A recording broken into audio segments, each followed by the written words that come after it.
제가 개척하면서, 그리고 개척하고 지금 저희 교회는 이제 8년이 지났거든요. 2015년에 개척을 했으니까 8년이 지났는데, 개척하고 이제 8년이 지나는 동안 계속 우리는 이 주제 때문에 지금 소망도 갖고 노력도 하고 때로는 어렵기도 하고, 지금 이 주제가 무엇인가, 오늘날 이것이 이제 제가 개척한 이유이기도 한데요. 지금 오늘 전하려고 하는 그 주제는 결국 장로교회란 무엇인가예요. 장로교회란 무엇인가. 근데 참 이 주제가 음, 어, 우리가 이제 왜 이 주제를 이야기해야 하는가? 왜냐하면 뭐 지금 다 장로교회잖아요. 우리 특히 우리나라는 장로교회가 많아서 다 장로교회죠. 근데 맨날 보았던 간판에 장로교회, 맨날 장로교회 듣고 보았던 그 장로교회. 근데 그 장로교회를 왜 이야기해야만 하는가? 저는 이렇게 말씀드리고 싶습니다. 장로교회가 많지만 장로교회를 아는 분들은 많지 않아요. 그리고 목사님들도 역시 장로교회를 생각하고 장로교회를 개척하는 건 아니에요. 보니까. 예. 그래서 장로교회만큼 오해가 많고 그냥 각자의 소견대로 생각하는 그 주제가 또 많지 않더라. 이 주제가 왜 중요할까요, 여러분? 이 주제는 일단 이 교회가 무슨 교회죠? 장로교회니까 되게 단순한 질문인데, 교회 안에서 수많은 문제들은 저는 개인적으로 거기서부터 시작이 된다고 봐요. 장로교회를 세웠지만 대부분은 장로교회가 무엇인지 모르고 가더라. 그러니까 실제는 장로교회가 아닌 것처럼 교회를 목양하고 그 교회에서 성도로서 생활하더라. 그러면 그 장로 교회이기 때문에 우리가 장로 교인이기 때문에 장로 교회를 알아야 하지만 더 큰 이유가 있어요.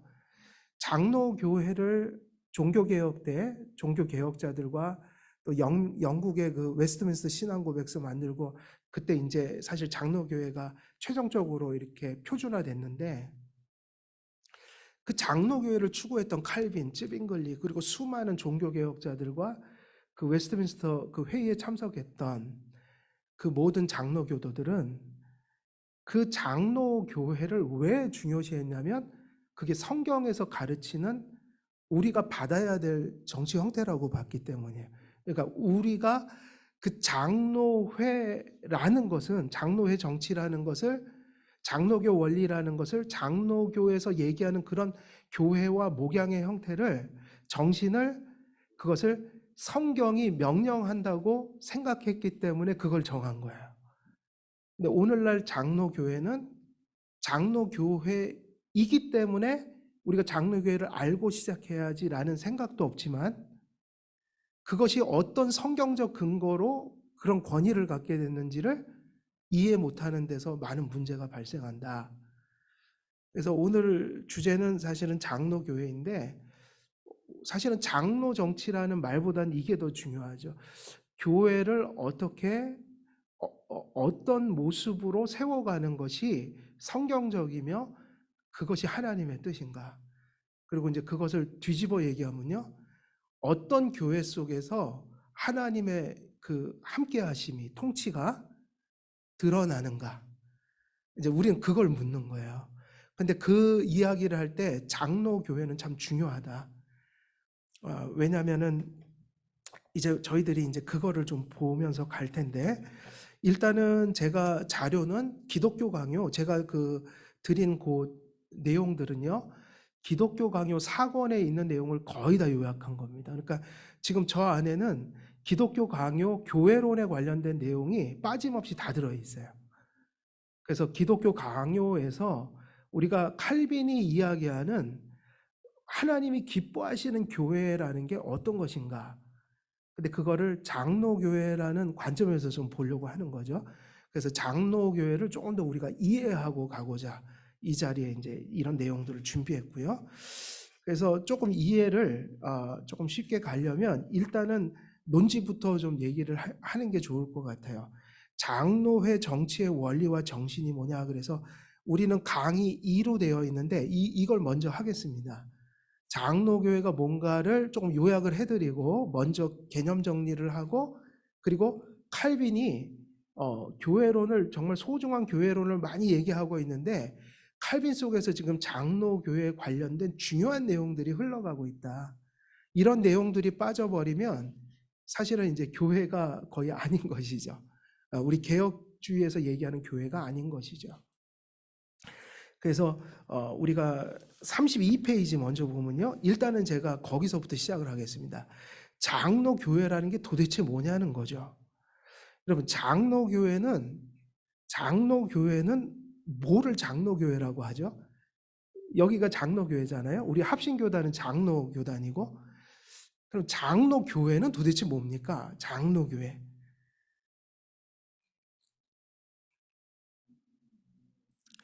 일단은 여기서부터 좀 얘기할게요. 예를 들면 종교개혁자나 지금 장로교도들이 장로교를 세울 때 그들이 장로교를 왜 세웠죠? 장로교회를 왜 세운 거죠? 무엇 때문에? 그것은 개혁의 결과였어요. 장로교회를 세운 거는. 종교개혁을 했죠. 종교개혁을 했는데 종교개혁의 결과가 장로교회였어요. 그러면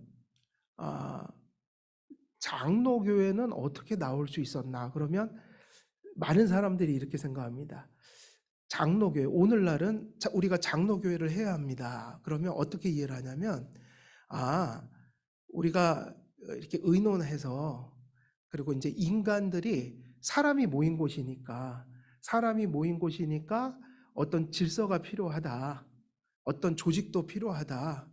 제도가 필요하다. 그래서 이것저것 생각하다가 그래도 장로교회가 좀 낫네. 뭐 이게 좀 실용적으로 필요하네. 이래서 장로교회가 그런 식으로 나온 것이 아니라는 거예요. 장로교회는 오늘날 대부분의 아마 90%는 다 그렇게 생각할 거예요. 왜냐하면 이미 교파가 난립해 있잖아요. 너무 많은 교단이 생겨버렸어요. 종교개혁 때는 루터파하고 개혁파밖에 없었잖아요.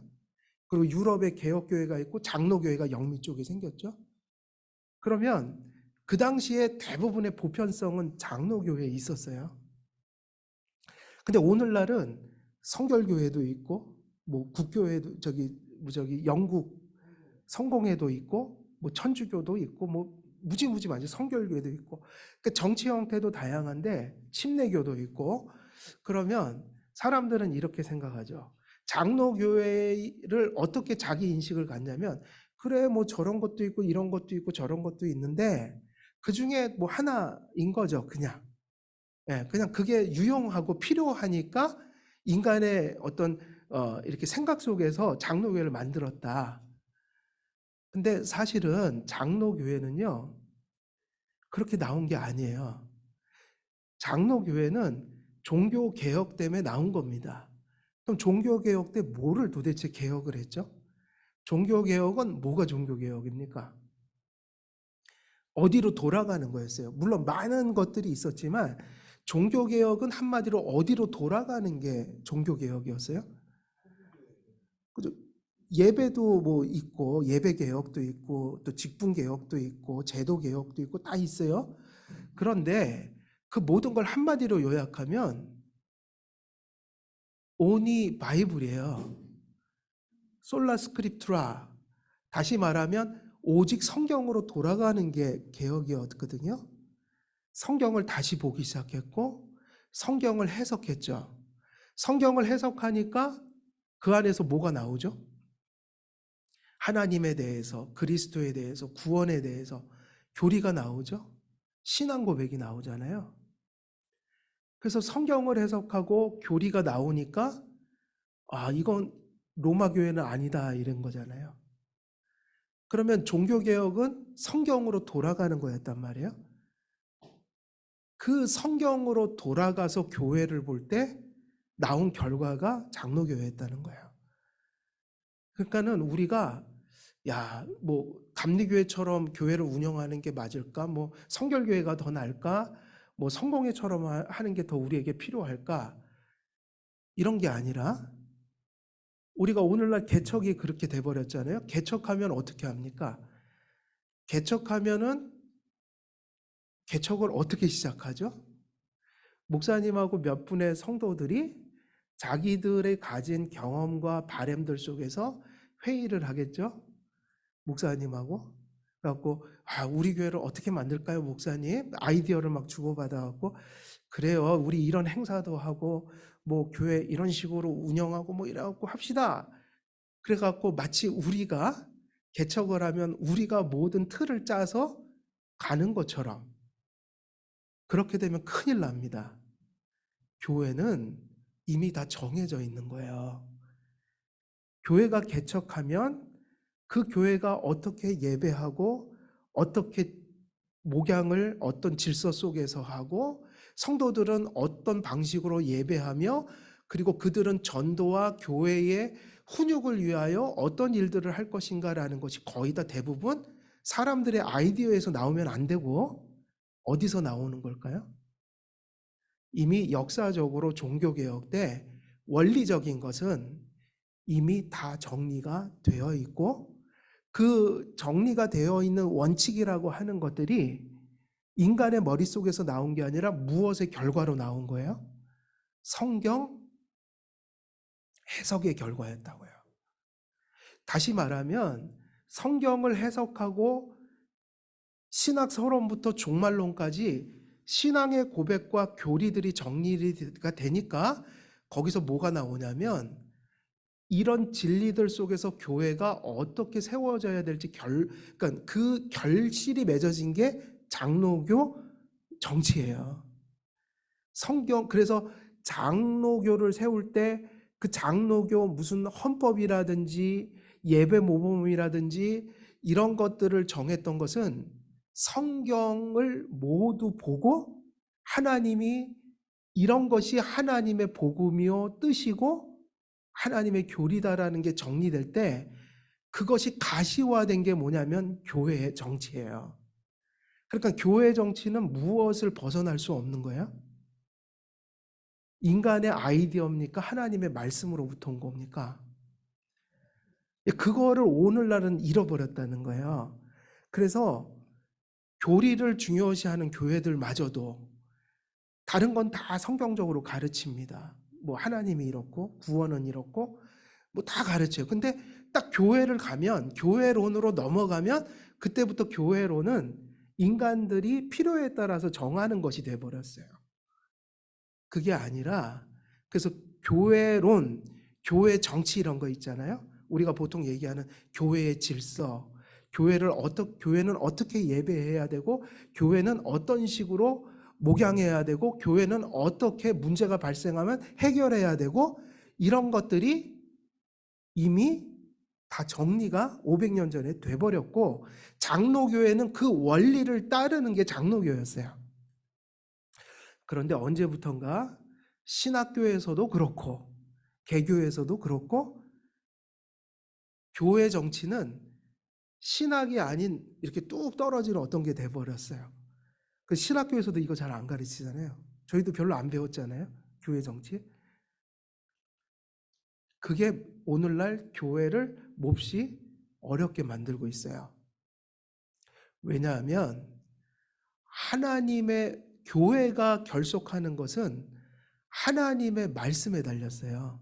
그러니까 교회가 일치한다는 것은 무엇에서 일치할 때 가능한 걸까요? 오늘날 교회는 그렇게 사분오열 찢어져요. 성도의 각자의 취향과 성도 각자의 자기가 살아온 인생 경험, 그리고 자기들이 중요시하는 철학, 심지어는 정치까지 들어와서 이런 걸 따르는 사람, 이런 걸 따르는 사람이 정치 때문에 교회에서도 싸워요. 이게 있을 수 없는 일이에요. 국가와 교회는 분리됩니까? 안 됩니까? 교회와 국가가 같은 겁니까? 다른 겁니까? 여러분, 우리가 장로교 공부하면 그거 되게 중요한 겁니다. 교회 재정은 분리돼야 돼요. 하나님이 국가도 다스리고 교회도 다스리시거든요. 그런데 교회를 다스리는 원리와 국가를 다스리는 게 같아요, 달라요? 다르다고요. 국가는 다른 원리로 돌아가는 시민사회고 교회는 영적 권세로 돌아가는 기관이에요. 그래서 교회와 국가는 다른 통치 원리로 돌아가고 존재해서 성도들은 두 가지 신분이 있어요. 하나는 뭐죠?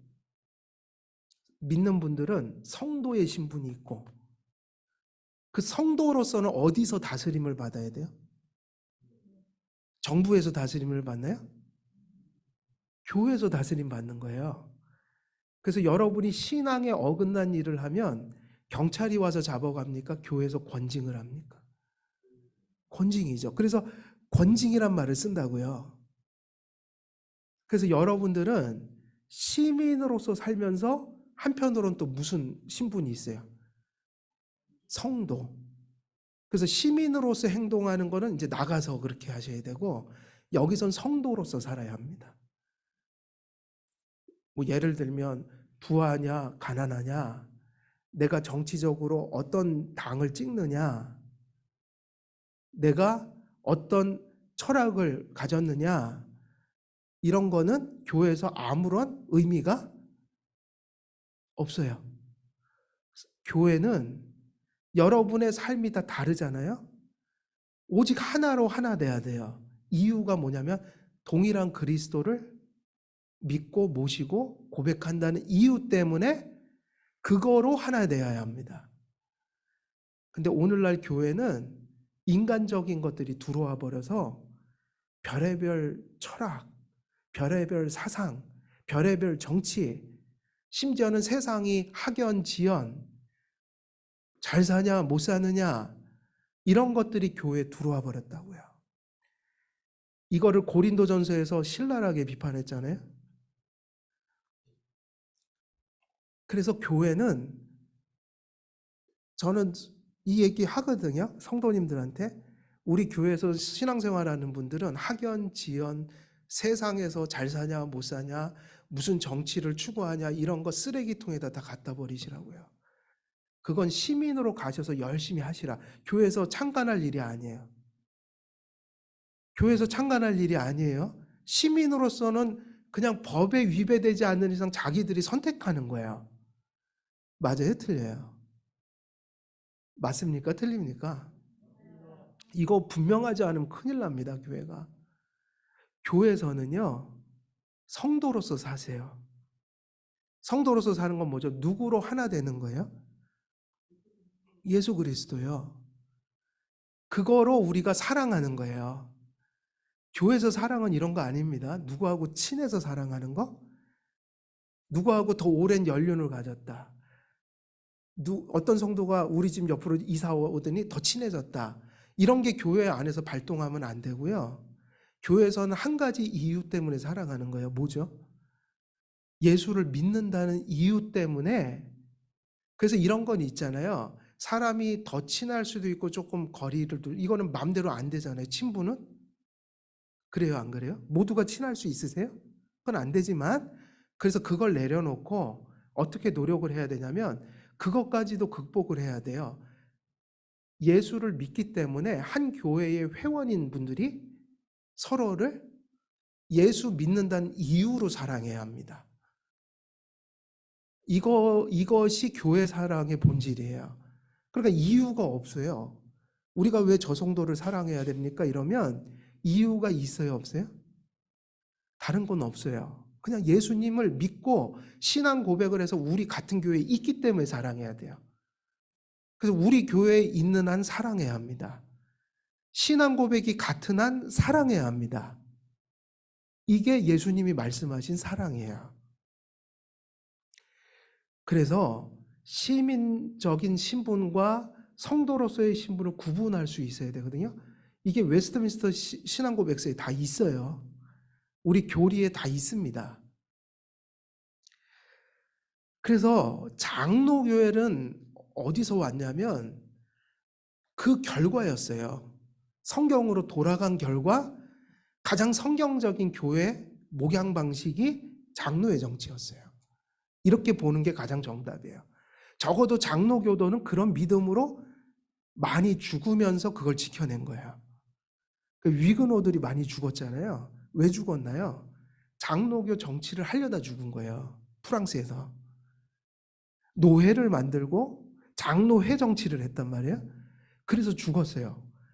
위그노들은 너무너무 많이 죽어갖고 정말로 거의 씨가 말릴 정도로 죽었어요. 근데 왜 죽었냐면 장로 정치를 안 했으면 사는 거죠. 근데 왜 장로 정치를 했을까요? 실용적이어서가 아니라 그게 하나님이 주신 질서라고 봤던 거예요.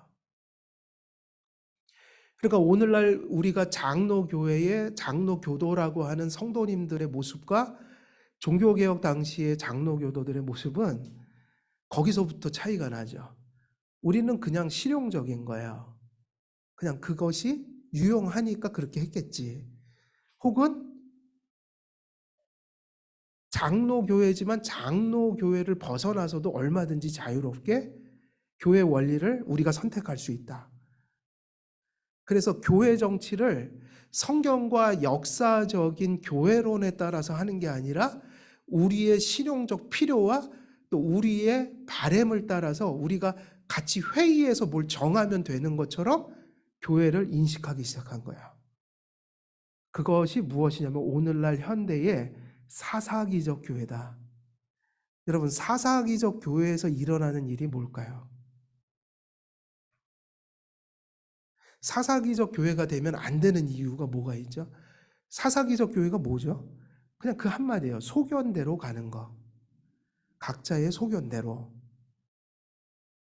그러면 안 되는 이유가 왜 그러면 안 되죠? 성경은 그렇게 할 때 그곳에 하나님의 통치가 나타나지 않는다고 해요. 여러분, 사사기를 보면서 왜 사람들은 사사기를 보면서 야, 이스라엘 백성들이 암흑 속에 있거나 그런 생각을 하는 걸까요? 그게 뭘 가지고 얘기하는 거죠? 왜 사사기에 나오는 그 이야기들은 암흑이에요? 각자의 소견대로 했기 때문에. 그런데 왜 그게 암흑이죠? 하나님의 통치가 거기서는 나타나질 않아요. 하나님께서 그 안에서 당신의 영광을 드러낼 수가 없어요. 적어도 종교개혁 때 장로교도들은 그렇게 생각해서 장로교를 해갔던 거예요. 그럼 장로교회는 이제 중요한 얘기를 드렸죠. 말씀을. 장로교회 뭐냐? 이거는 하나님 말씀의 결과였다. 그러면 장로교 정신은 뭘까요? 우리가 장로교다 그럴 때 우리는 뭐부터 떠올리죠? 장로교 하면 무엇부터 떠올리죠? 뭐 장로, 집사, 목사 세우는, 그죠? 뭐 그런 직제. 근데 그건 다음 얘기예요. 어디서부터 출발해야 할까요? 왜 장로교도들은 핍박 속에서 자기 목숨을 잃으면서까지도 장로교회 형태로 목양을 하려고 했을까요? 그러면 장로교 정신 출발점은 여기서부터. 아까 하나는 얘기 말씀드렸어요. 뭐였죠? 그거는 성경에 근거한 것이란 믿음이 있었다. 그 제도가. 그러면 이제 중요한 얘기입니다. 장로교회는 왜 그거 자체가 종교개혁 때 개혁의 정신을 담고 있는 것인가? 장로교회를 주장할 때 종교개혁자들은 무슨 생각을 했을까? 왜 장로교회야만 하는가?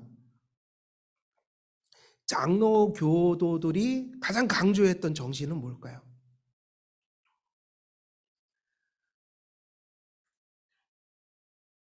이것이 이제 이게 퀴즈예요. 여러분이 여러분의 교회의 출발점을 어디로부터 두고 있죠?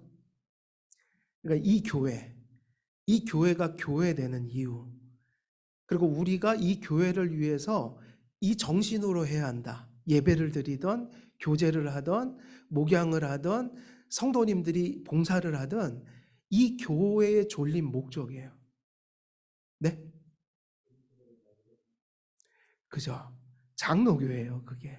장로교 정신은 다른 게 아니라 그 얘기를 하려고 장로교를 세웠던 거예요. 그리스도는 뭐다? 교회의 머리시다.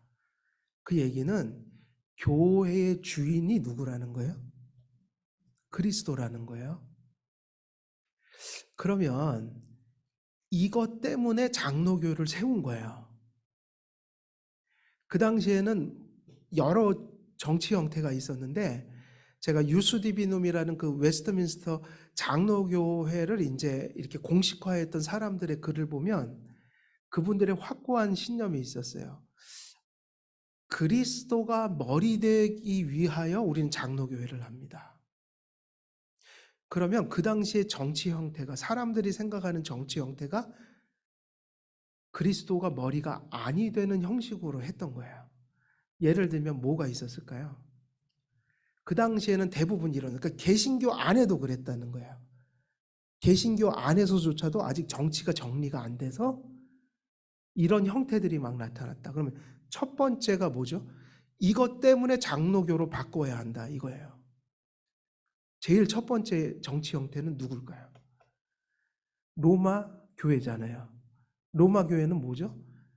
하나님의 통치가, 그리스도의 통치가 어디에 있다고 보는 거죠?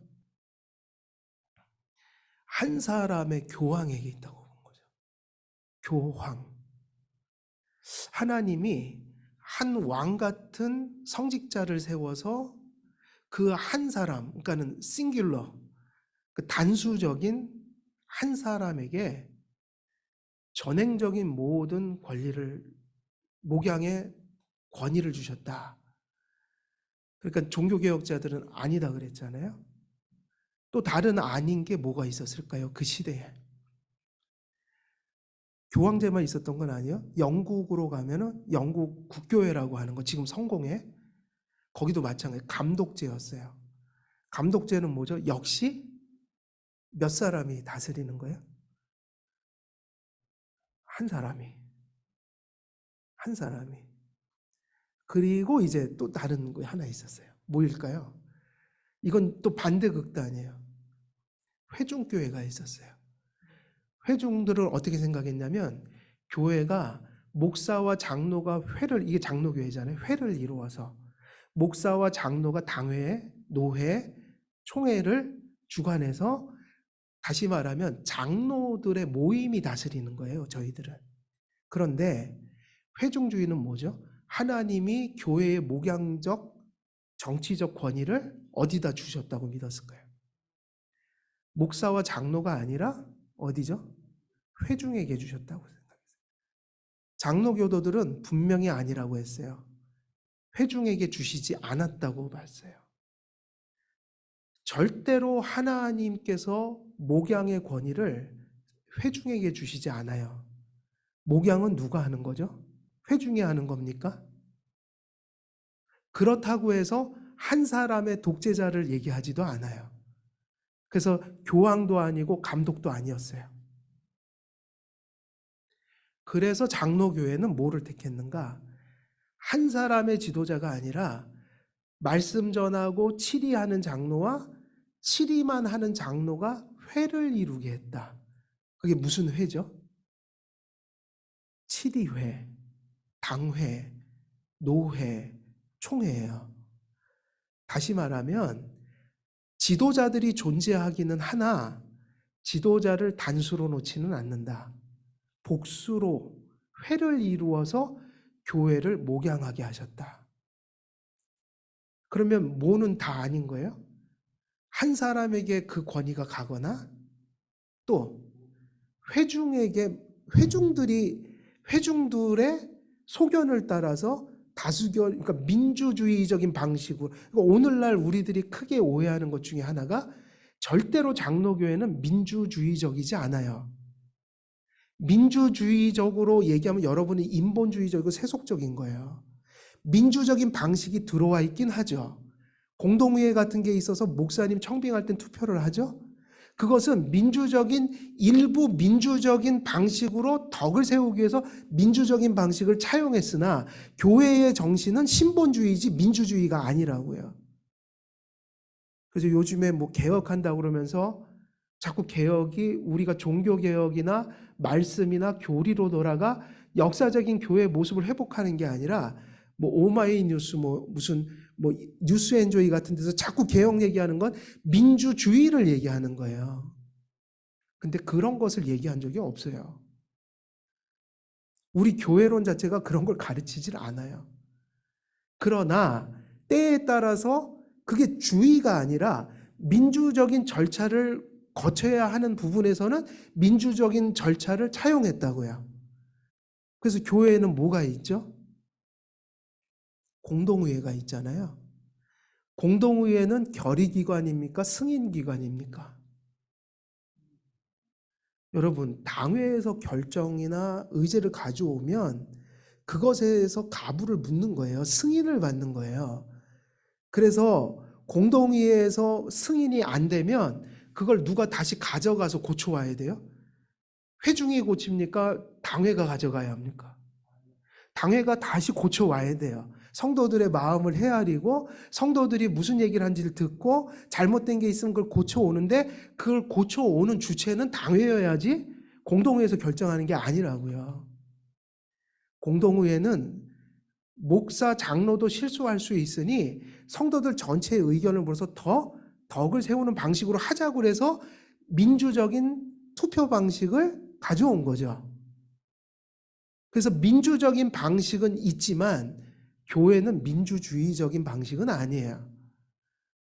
우리는 성경 중심적이고 신본주의적인 방식으로 교회 정치를 이해해야 돼요. 그러면 아까 그 말씀을 드렸잖아요. 장로교회의 최고의 정신은 뭐를 회복하는 거냐면 그리스도가 머리시다. 그리스도가 주인이시다. 근데 중요한 게 있습니다. 장로교회든 감리교회든 성결교회든 천주교회든 다 누가 머리라고 얘기는 해요. 그리스도가 다 머리라고 해요. 심지어는 장로교도 잘못 가면서 그렇게 얘기할 수 있다고요. 우리가 장로교 간판을 걸었고 목사, 장로, 집사도 있으니 우리는 장로교회야. 하지만 장로교회도 장로교회를 잘못 이해하고 잘못 갈 수 있어요, 없어요? 형식은 다 갖췄지만 내용을 모르고 장로교회를 하는 거예요. 그러면 그곳에 그리스도의 머리 되심이 회방될 수도 있는 거예요. 장로교회를 통해서. 그러면 예수 그리스도가 머리시다 여기서부터 출발을 해야 된다고 그랬잖아요. 그러면 예수님께서 머리, 그분이 주인, 그분이 통치하시는 곳이 교회다. 다 그렇게 얘기를 하니까 그거 가지고는 안 된다. 장로교회는. 그거 가지고는 알 수가 없다. 왜? 말로만 그렇게 하니까요. 심지어는 천주교도 그곳에 하나님이 통치한다고 믿었을 거 아니에요. 그렇게 하는 게 하나님의 통치라고 생각했을 거 아니에요. 그래서 장로교의 두 번째 원리가 나와요. 그리스도가 머리신데 그리스도가 당신이 그 곳에서 그 교회를 통치하시는 그것은 예수님의 통치가 눈에 보입니까? 안 보입니까? 예수님이 보이셔요? 안 보이셔요? 그러니까 그 말만 하면 아무 의미가 없거든요. 그냥 예수님이 통치하고 계신지 안 계신지 알 수가 없잖아요. 그래서 두 번째 게 중요해지죠. 그리스도만 머리셔야 되는데 예수님께서 하나님께서 당신의 통치를 성도들이 알 수 있게 해주셨어요. 예수님은 안 보이시지만 이걸 통해서 거기에 예수님이 통치하고 계신지 통치 안 하고 계신지를 분별할 수 있는 기준을 주셨다. 그럼 그게 뭘까요? 그게 뭐죠? 성경이죠. 그래서 성경이 되게 중요해져요. 여러분, 교회는요, 세상의 철학이나 세상의 사상을 가르치는 곳이 돼서는 안 돼요. 오직 뭐에 충실하셔야 됩니까? 성경. 그 다음에 뭐에 충실하셔야 돼요? 성경이 중요해지면 뭐가 중요해지죠? 성경에서 바르게 해석해서 나온 신앙 고백들과 교리들이 중요해져요. 그래서 교회는요, 우리가 성경 공부를 한다, 성도님들이 이 신앙의 지식이 이렇게 자라간다고 할 때 이런 것을 좀 생각했으면 좋겠어요. 여러분, 교회는 어느 것을 어떤 목적으로 이렇게 신학이 풍성해야 될까요? 어떤 방향에서? 교회는 신학적인 방식으로 풍성해지면 곤란해져요. 왜냐하면 신학은 너무 다양하고 사실은 목양에 필요 없는 신학도 되게 많아요. 성도님들이 개인적으로 너무 신학을 개인적으로 질서 없이 공부하다가 막 그 미로에 빠져갖고 헤매는 사람도 많이 봤어요. 파편적으로 이 지식 저 지식이 막 저 지식이 막 뒤섞여갖고 지식은 많은데 실제로는 더 위험한 지경에 빠진 경우도 있더라. 교회는요, 목사님께서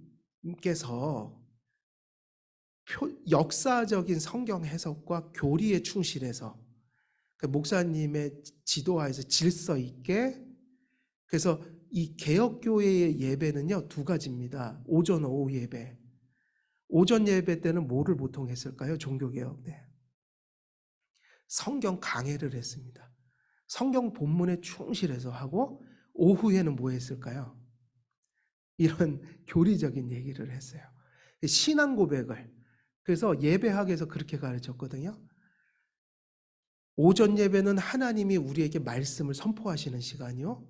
오후에는 신앙 고백을 같이 나눔으로, 신앙 고백이 뭡니까? 하나님의 말씀을 깨우쳤을 때 우리가 이렇게 믿습니다라고 응답하는 방식이잖아요. 그래서 오전에는 성경 강해, 오후에는 교리 내지 신앙 고백을 설교했어요. 그래서 말씀을 받고 우리가 이렇게 믿습니다라는 것을 인식해 가는데, 우리가 보통 얘기하는 그 복잡한 신학을 얘기하는 게 아니라 목양적인 초점에 맞춰져서, 그러니까 성도님들도 목양적이고 경건에 유익이 되는 신학을 깊이 풍성하게 배워가야 됩니다. 그래서 성도님들은 너무 이렇게 신학교에서 신학도들이 막 공부하는 막 복잡하고 다양한 신학 사조들을 접하는 건 그렇게 좋은 게 아니에요. 성도님들은 뭐가 깊어져야 되냐면 성경과 교리, 그 신앙 고백 있죠? 우리 뭐 웨스터민스터, 소요리 문답, 뭐 하이델베르그, 도르트, 벨직, 이러한 교회가 남긴 역사적인 신앙 고백을 교회에서 죽을 때까지, 한 성도가 거기서 늙어 죽을 때까지 풍성하게 깊이 배워가는 거예요. 그러니까 막 그 신학을 뭐 이렇게 저 밖에서 하는 신학을 막 그렇게 막 펼쳐가는 게 아니라 성경과 신앙 고백을 일평생 이렇게 되새기고 되새기면서 그걸 풍성하게 깊이 있게 깨우쳐가는 게 성도님들의 신학이 돼야 됩니다. 그래서 자꾸 이상한 신학사조들이 교회에서 등장하고 그러면 논쟁밖에 안 일어나요. 논쟁화됩니다, 교회가. 교회에서 성도님들의 신앙은 목양적인 거야 돼요. 특히 우리는 개혁주의적인 노선 속에 있으니 성경과 그러한 신앙 고백들을 목사님들이 충실히 가르치는 것들을 따라가면서 풍성하게, 그리고 한 해 한 해 지식을 넓혀가는 게 아니라 그 신앙 고백과 말씀이 내 경건이 되고 신앙이 되고 실천이 되는 게 깊어져야 되거든요. 그러니까 지식의 양에 초점이 맞춰져 있거나 사변적인 데 초점이 돼 있으면 그 교회는 거의 화석화되거나 일종의 논쟁화돼서 일종의 신학 분쟁들만 만연한 교회로 갈 확률이 높아요. 더군다나 세상 철학은 너무 교회에서 관심을 가질 필요가 없어요. 교회에서 열심히 가르칠 건 성경과 신앙 고백이에요. 그래서 나머지 철학 같은 걸 사실은 알고 싶으면 어디 가서 배우는 게 더 맞을 거예요. 시민으로서 철학도 필요하잖아요. 인문학도 필요하고. 그런 거는 세상 기관 가서 배워도 괜찮아요. 요즘에 강의 좋은 거 많습니다. 시민적 삶에 필요한 거예요. 사실 교육. 그래서 원래 그런 거는 학교 다닐 때 배우게 돼 있어요. 기본을. 교회에서는 항상 하나님의 말씀에 중심성 속에 다른 모든 걸 다뤄야 한다. 그래서 장로교회 정신은 그리스도가 교회의 머리십니다라면 그것은 말로만 끝날 확률이 되게 높거든요. 보이지 않기 때문에 하나님의 통치가. 그래서 그 다음으로 가야 되는데, 그래서 교회는, 장로교회는 뭐가 중요하냐면 뭐가 중요해지는 거예요? 그리스도의 통치가 어디서 나타난다고 봤을까요? 성경에서. 하나님의 말씀을 믿고 따르는 그것 속에서 그리스도의 통치가 나타난다고 본 거예요. 그러니까 장로교회는 이 두 가지가 결합되면서 이렇게 요약이 되죠. 장로교회는 천주교회도 아니고, 장로교회는 회중교회도 아니고, 장로교회는 감독제도 아니에요. 그러니까 두 가지를 극단적으로 다 배척하는 거죠. 이 두 가지가 극단에 있는 거예요. 하나는 뭐죠? 독재, 감독과 교황제. 근데 그 반대 극단에 뭐가 있죠? 회중주의가 있죠. 교회 통치를 회중들이 맡았다는 거예요. 그래서 모든 거를 회중들의 소견과 그들의 바램을 따라 가야 된다는 거예요? 아닙니다. 항상 기준은 성경이에요. 근데 성경인데 중요한 게, 그러면 그 하나님께서 교회를 다스린다고 할 때 교회 목양이라는 게 하나님께서 직접 하시나요? 어떤 수단을 통해서 하시나요? 이건 어디나 마찬가지예요. 하나님이 직접 하시는 곳은 없잖아요. 사람이 하잖아요. 항상 그렇죠? 그래서 천주교는 교황, 영국 성공회는 감독, 감리교도 감독이죠. 그리고 회중교회들은 회중의 영향력이 가장 크고요. 그러니까 다수결, 민주적 방식. 그럼 성경은 이 교회의 그리스도께서 지금 통치하고 계실 때 하나님의 통치가 말씀을 통해서 드러나는데, 그 일들을 결국 사람이 하게 되어 있다. 그러면 사람들 중에 하나님은 누구를 통해서 통치하시는가? 도구로 삼아서 일을 하시는데, 사람들이라고 할 때 교회에서 어떤 사람들을 의미하는가? 그러면 장로교회는 교황은 아니다. 감독도 아니다. 이유는 뭐죠? 이 두 가지는 왜 안 되죠? 성경에선 이렇게 한 사람 보스에게 몰아준 적이 없다는 거예요. 권위를. 그러면 민주주의적으로 모든 회중들에게 항상 물어보고 그들이 바라는 쪽으로 모든 걸 결정해야 돼 라고 하면 장로교회는 no. 하나님의 그 목양의 권위는 교황이라는 교황제에도 주어지지 않고 감독에게도 주어지지 않는다. 그리고 회중에게 떨어지지도 않았다. 그럼 장로교회는 어떻게 믿는 걸까요? 장로교회는 목사와 장로, 다시 말하면 목사도 엄밀히 보면 뭐죠? 장로도? 아니, 목사도 프레스비테리언, 그러니까 프레스비테리 장로예요. 원래 목사는 말씀 전하는 장로죠. 치리하는 장로면서, 그러면서 교회에는 무슨 직분이 또 있죠? 치리만 하는 장로. 그래서 이 장로들이, 목사가 세워지고 장로가 같이 세워져서 반드시 무엇을 이루어서 해라? 회요. 바로 여기다가 목양의 권위를 주셨다. 그러니까 장로교회는 한 사람의 교황이나 한 사람의 감독도 아니고, 성도들, 회중들도 아니고, 하나님이 세우신 직분 중에, 집사도 아니에요. 집사는 치리회에 속하지 않습니다. 그럼 봉사직이에요. 치리는 목양하는 주체를 의미해요. 그러면 장로교회는 그리스도만 머리신데, 그분께서 장로들이 회를 이루어서 교회를 다스리게 했다. 근데 여기 중요한 개념이 들어가죠. 아까 두 번째 개념이 뭐라고 그랬죠? 오직 무엇을 따라서 해야 돼요? 성경. 그럼 장로교회는 이 두 가지가 합쳐진 거예요. 장로들의 회를 이루어서 단수가 아닌 복수로 하는데, 이 장로의 회가 다스릴 때 장로의 회가 다스린다고 그리스도의 통치가 드러나는 건 아니다. 제일 중요한 건 여기에 있는 거예요. 장로의 회가 뭐를 따라서 목양하는 거예요? 성경 원리를 따라서. 그 얘기는 이 얘기입니다. 성경과 교리와 장로교가 정해놓은 원칙들이 있죠. 원리들. 세세한 건 다를 수 있어요. 세세한 거는 좀 교회가 그 의미 안에서 여러 가지를 또 할 수 있는데, 원리는 다 정리가 돼 있단 말이에요.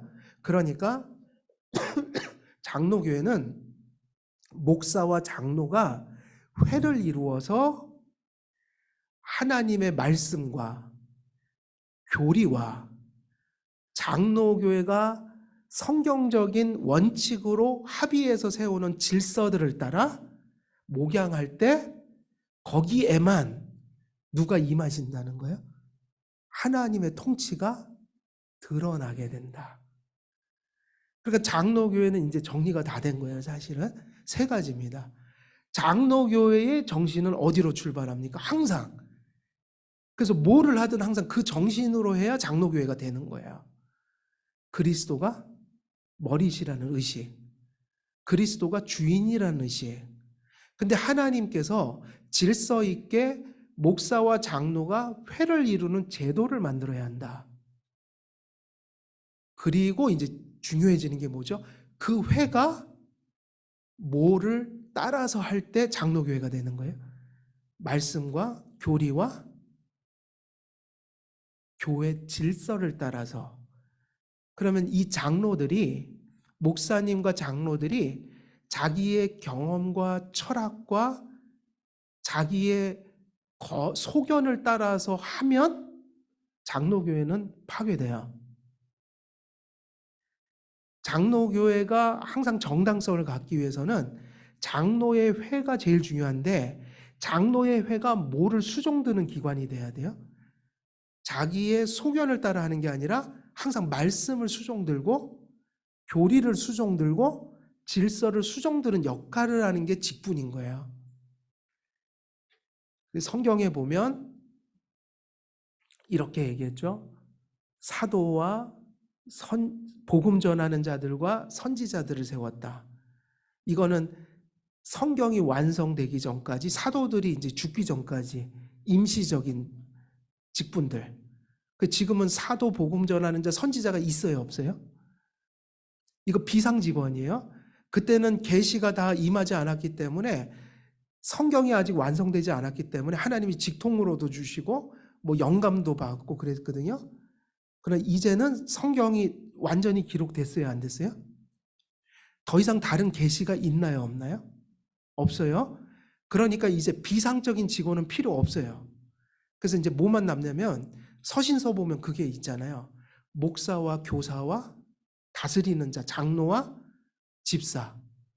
이게 이제 평상 직원으로서 예수님 재림하실 때까지는 이들이 제도적이고 평상적인 방식으로 사도들처럼 하는 게 아니라 이미 정리되고 정해진 말씀, 교리, 질서를 따라 평상적인 방식으로 목양하는 거야.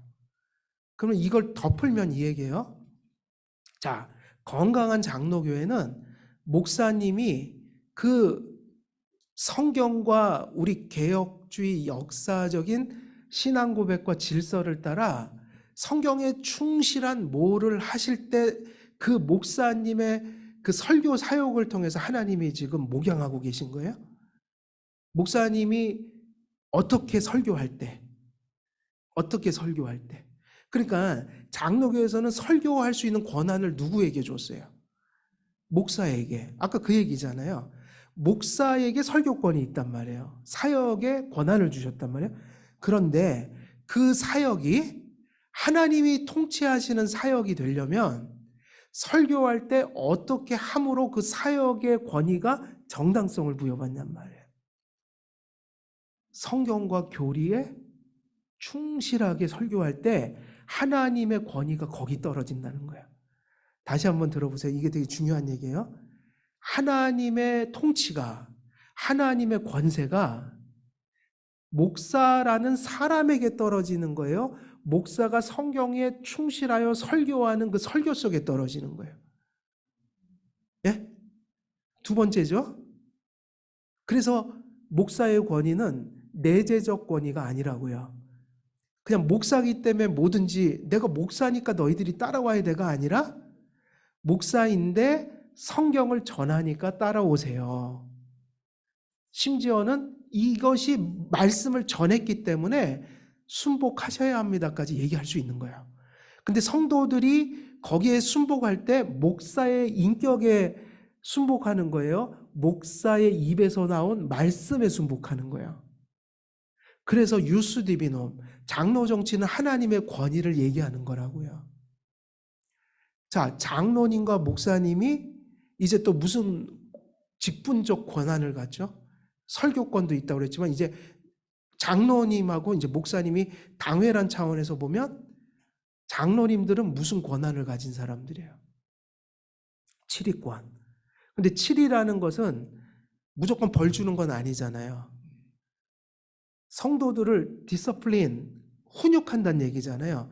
그러니까 이 권징은 이렇게 들어가는 거죠. 성도들을 위로하고 또 이렇게 권면하는 것도 들어가고 잘못할 땐 책망도 하고 더 불법적이고 예를 들면 십계명을 어기는 일들 범죄적 수준에서 그게 공공연히 드러났을 때는 권징까지도 해야 되는데 이 권면과 이런 책망과 그리고 이런 치리라는 것이 누가 하는 거냐면 장로들이 하는 거다.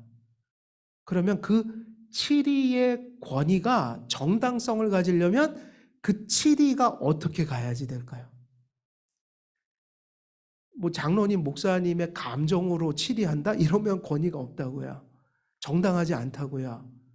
잘못한 것도 아닌데 잘못했다고 치리를 해버리면 더군다나 그거는 치리 자체가 아니라고요. 그러면 어디에서 어떤 치리 행위에서 하나님이 예수님이 지금 치리하고 계신 것이라고 믿어도 되는 걸까요? 장로님들이 성경과 교회법과 그리고 그런 것을 하나님 편에서 공정하게 판단해서 나온 치리 행위. 무슨 얘기냐면 성경에 근거한 치리 행위. 성경적인 치리 행위 속에서 그 치리를 하는 행위 속에 장로님의 치리권이 정당성을 갖게 되는 거라고요. 이렇게 보면 우리가 이제 이거를 다 통틀어서 얘기하면 결국 당회가 가진 하나님의 통치라는 것은 뭐를 의미하는 거예요? 목양을 의미하는 거예요. 목양. 근데 그 목양이 누구에게 주어지냐면 당회에 주어져 있다.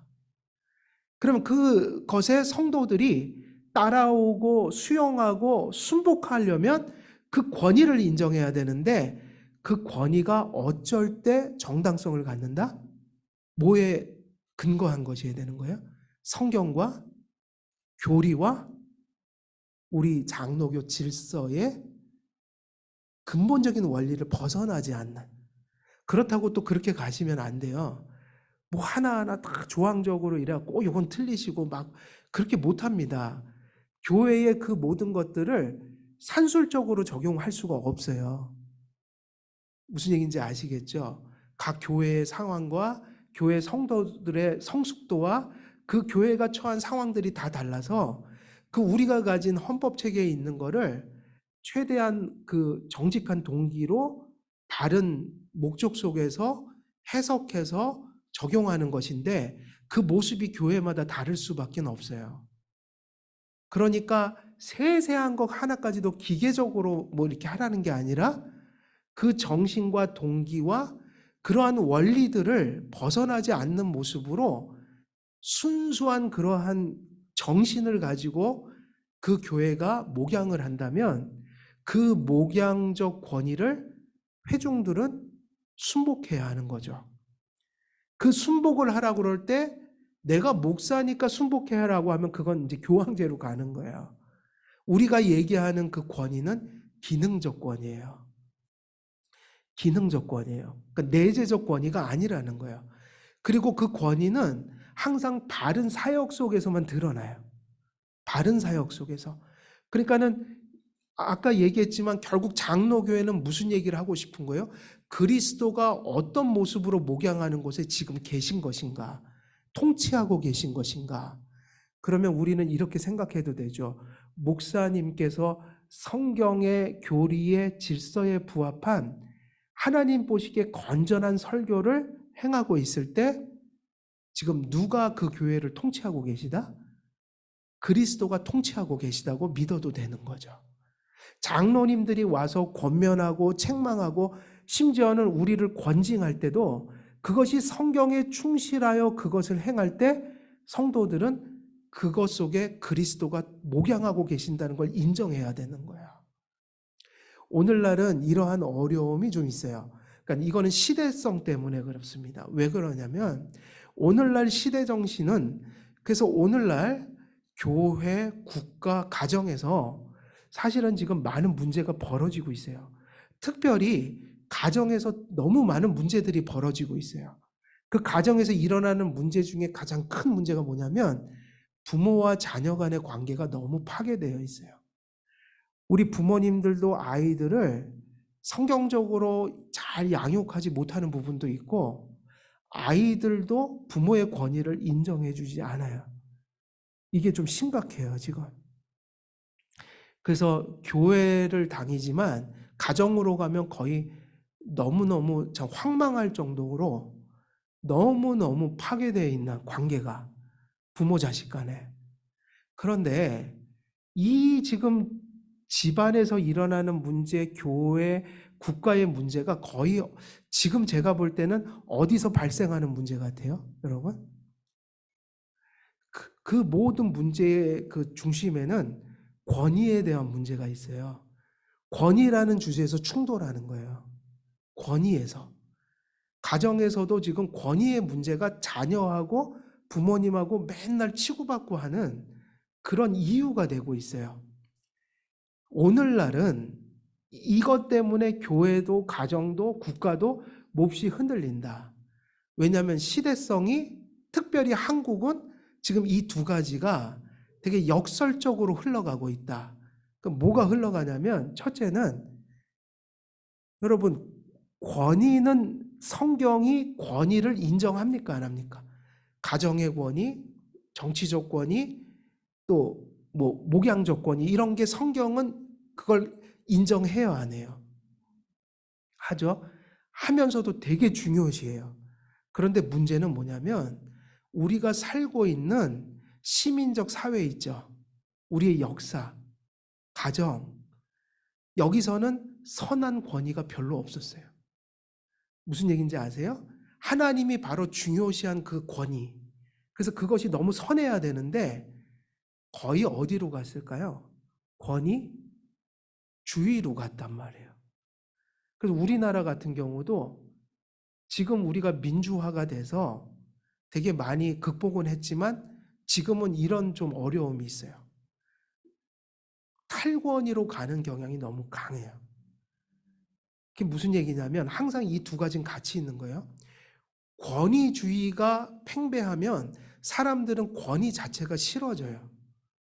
왜냐하면 그거로 너무 상처를 받아서 권위만 나오면 그거를 이렇게 방어하려고 하거나 공격하려고 그래요. 근데 우리는 특별히 역사적으로 그럴 수밖에 없어요.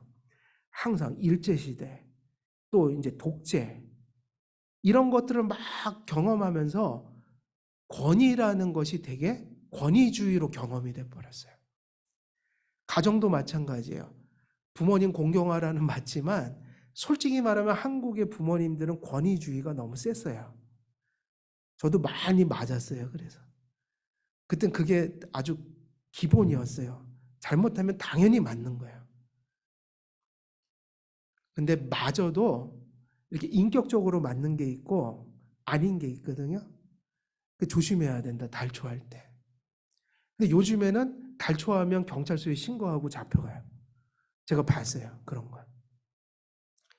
그리고 여러분, 저기 고등학생 딸이요. 밤 3시, 2시 돼갖고 막 나간다 그런 거예요. 미니스커트 입고. 그러면 너 안 돼. 이렇게 붙잡을 거 아니에요? 그러면 그거 법에 걸려요. 그 인권 침해로 봐요. 우리 자녀들도 이제 새벽에 나가든 어떻게든 못 막아요. 법적으로는. 그 실정법이 그렇더라고요, 보니까. 그거 신고하면 잡혀갑니다, 가서 몇 주씩 교육받아야 돼요. 벌로. 근데 그건 아닌 것 같거든요, 제가 볼 때. 부모에게 양육권을 줬으면 새벽에 위험한데 나가는 걸 막을 수 있는 권한을 줘야죠. 좀 무서워졌어요, 세상이. 그러니까 우리 한국인의 가슴속엔 이것이 또 있어요. 권위를 받는 입장에 있으면 권위주의를 이렇게 반발하는 마음에서 생기는지는 몰라도 이게 한 사람만의 동일한 게 같이 있다. 내가 권위를 받는 입장에 있을 때는 뭐를 강조할까요? 탈권위 민주주의를 외쳐요. 내가 권위를 받는 입장이 생기면. 근데 내가 권위를 가지면 어떤 사람이 돼요? 한 사람인데 자기가 어떤 권위에 순복해야 될 때는 탈권위를 주장하고 자기가 권위를 가지면 권위주의자가 돼요. 한 사람 안에 이게 동시에 일어나요. 되게 이기적이에요. 그래서 지금 시대성 자체가 뭐가 같이 공존해가는 시대예요. 권위주의도 아직도 많이 남아있고 권위주의. 그리고 한편에서는 성경이 인정하라고 한 권위를 해체하려고 하는 탈권위주의가 있어요. 이게 같이 가요. 이 두 가지는 다 성경적일까요? 아닐까요?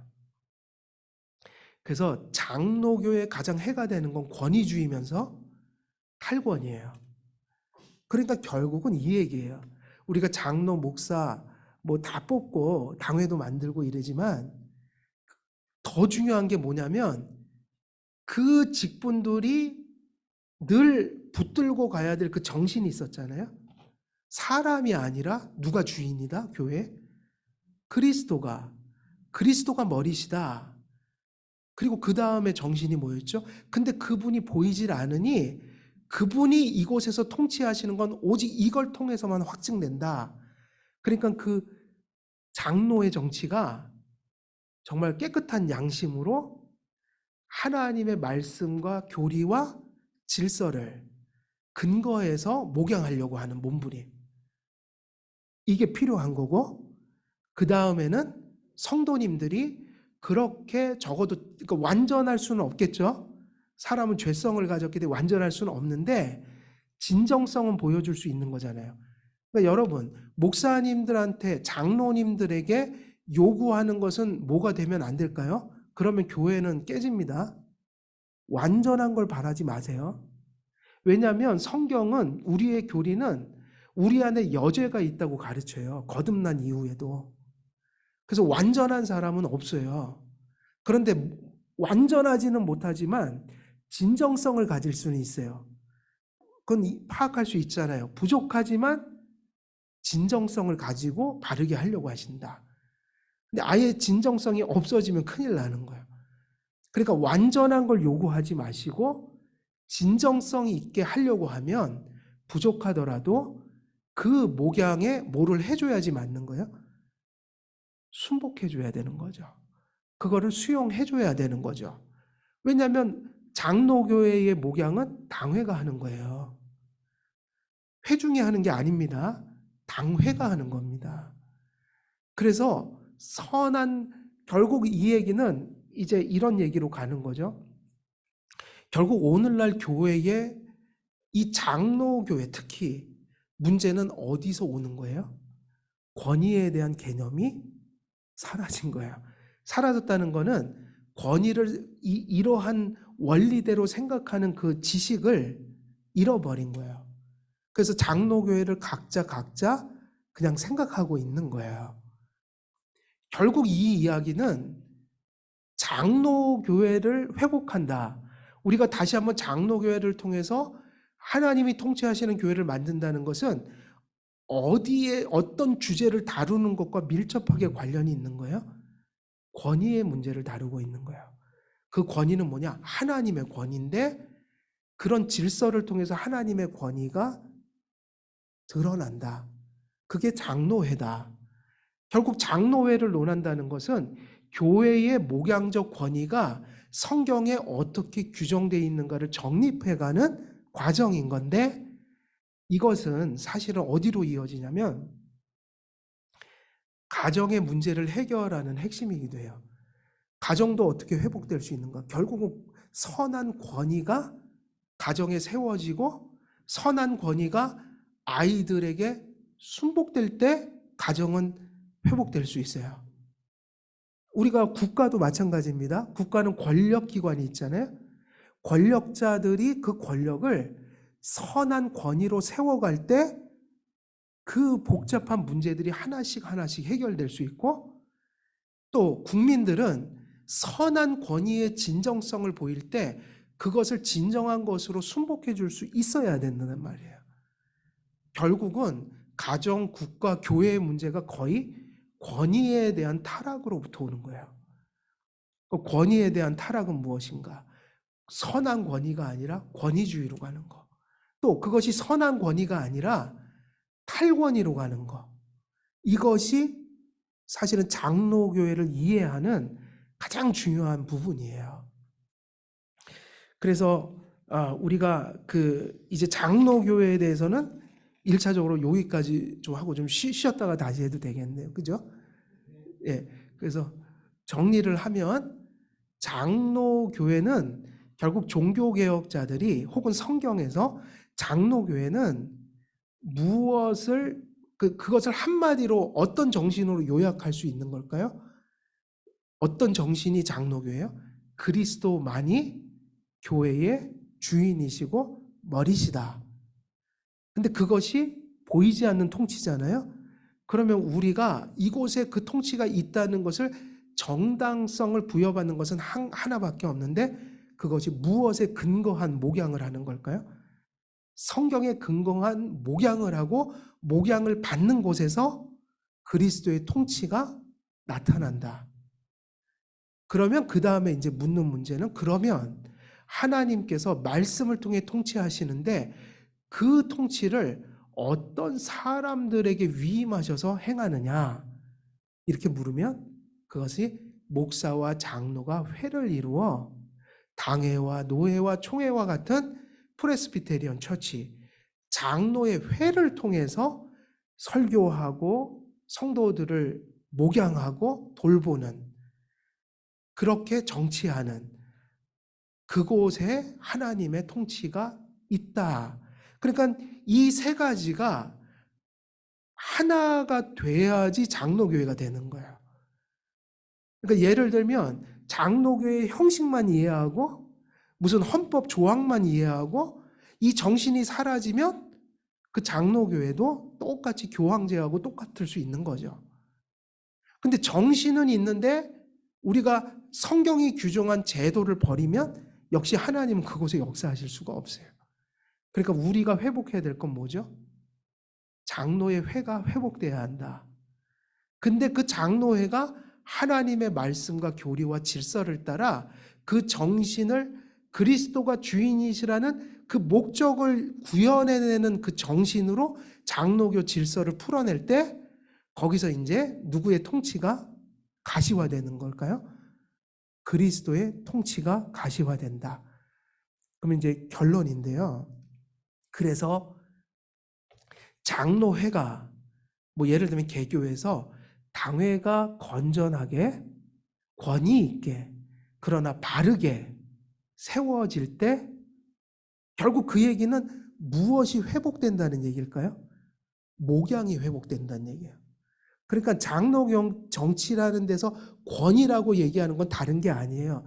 성도님들이 영적 돌봄을 성경적인 의미에서 그리스도 안에서 적합한 방식으로 건전하게 잘 받게 되므로 그 목양을 통해서 성도들이 돌봄의 유익을 충만하게 받는 교회가 된다.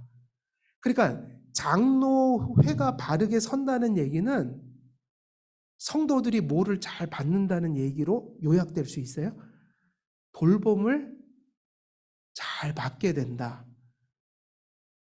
그래서 이 얘기가 나오는 거야. 그 목양과 돌봄이 교회 안에 건전해질 때, 강건해질 때 바로 누가 행복할까요? 양들이 돌봄을 잘 받으면 어때요? 편안하잖아요.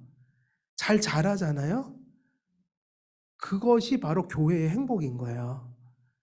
요즘에 무슨 막 TV 같은 데 보면 막 이벤트하고 막 세상적인 방식 동원해서 우리 막 교회 행복한 교회 만듭시다 막 이러는데, 제가 볼 때는 장로 교회가 회복될 때 성도들이 행복할 수 있어요. 되게 따뜻한 이야기입니다, 이게. 그래서 여러분 교회가 행복해지시길 바랍니다. 예. 일단 1부 여기서 마치겠습니다. 감사합니다.